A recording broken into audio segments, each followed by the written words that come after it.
that would mean he would not get his pension. He was due to retire on Sunday. And on the left, of course, is the Attorney General Jeff Sessions. And we are told now, just moments ago, that Sessions is reviewing a recommendation to fire the former FBI deputy director just days before his scheduled retirement. Remember, I just said that that's supposed to happen on Sunday. People being briefed on the matter say that obviously, and we know, McCabe has been ensnared in an internal review process. Let's go straight now to Senator Rand Paul, who was supposed to join us on a different topic, but this is breaking. You're from the Russell Rotunda. Why fire McCabe? Well, I think there absolutely ought to be an investigation. I don't have enough information to say fire him, but I think between Peter Strzok, Lisa Page, Bruce Orr, and Andy McCabe, there needs to be the question asked, were they abusing their office? Were they using their office where they're supposed to be in law enforcement? Were they using it for partisan purposes? So absolutely the question needs to be asked. I'm just not personally privy to enough information to say he should be fired, but I guarantee alarm bells have gone off from all of us to say, why were these people so involved with politics? And I wrote a letter to the FBI director a week or two ago, and I asked, can these people still search a database? Can Peter Strzok and Lisa Page, Bruce Orr, Andy McCabe, can they search a database for Americans to snoop on us, maybe for political reasons, without a judge's warrant? And I haven't gotten an answer back, but that's something I'm very concerned with. You know what? That is really disturbing if they can still search a database because, you know, I mean, he's set to retire on Sunday. We were trying to figure out what his daily duties have been. But more importantly, you point out something different.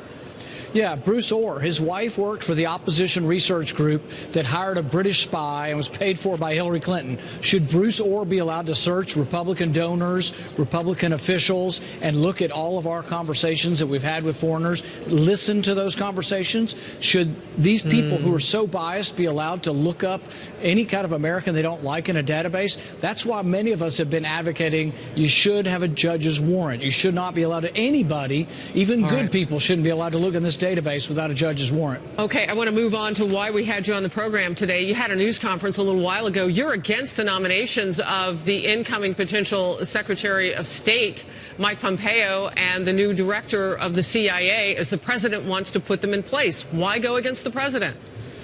You know, I'm a big supporter of President Trump. One of the things I really liked about him as a candidate was his vocal opposition to the Iraq War, the idea that regime change in Iraq actually led to unintended consequences. It made Iran stronger and tipped the balance of power in the Middle East. He's appointing people around him who actually still think the Iraq War was a good idea and actually think that we should have a new war with Iran.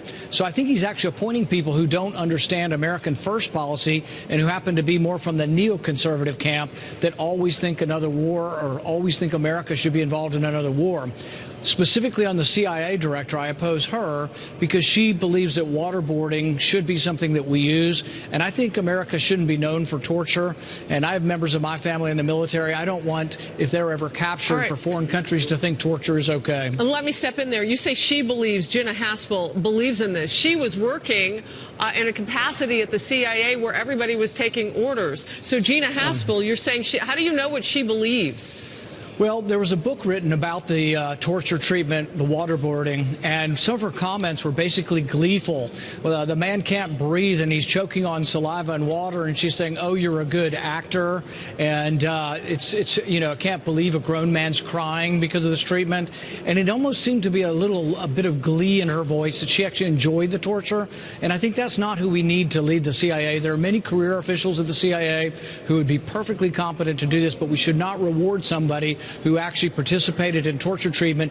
Remember, they went to Thailand to do this because it's illegal in the United States. Well, there were black sites that were set up. I mean, we've learned so much about that. So I want to press in a little bit, though. They went to Thailand because it's illegal to do here. They also didn't present the prisoners to the Red Cross. They flew them around the world and secreted them in Thailand, which is against everything we say we're for. The Geneva Convention is supposed to be something about being humane to prisoners.